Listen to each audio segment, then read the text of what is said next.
Extremely dry weather conditions overall driving what scientists are calling a mega drought in California. News Channel 3 Samantha Lomiba breaks down what you need to know and how the Coachella Valley is being impacted.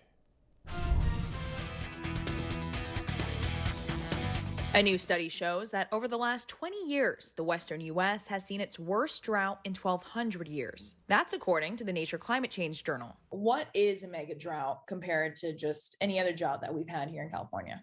Is that the droughts that we have been experiencing in the past few years have been more intense and severe compared to the previous droughts. Now, what does that mean for the Coachella Valley?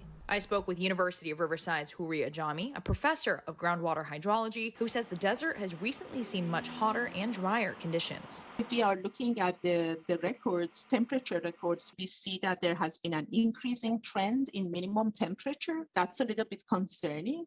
For example, since the beginning of this year, the desert has seen 0.05 inches of rain in Palm Springs. That's down from the 1.71 inch average usually seen in this time period, according to the U.S. Drought Monitor. We have warmer temperature, minimum temperature, compared to in the past, and also the number of hot days relative to the historic period has increased.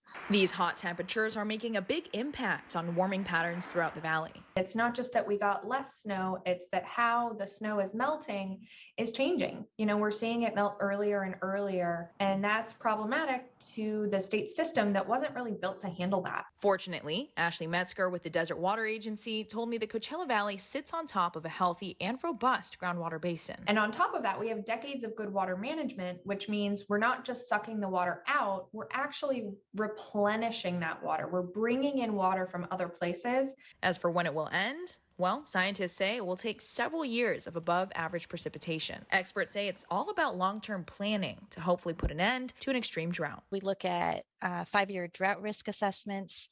We have water shortage contingency planning.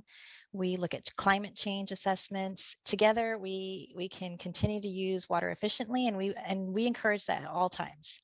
In Palm Desert, Samantha Lomiba, News Channel 3.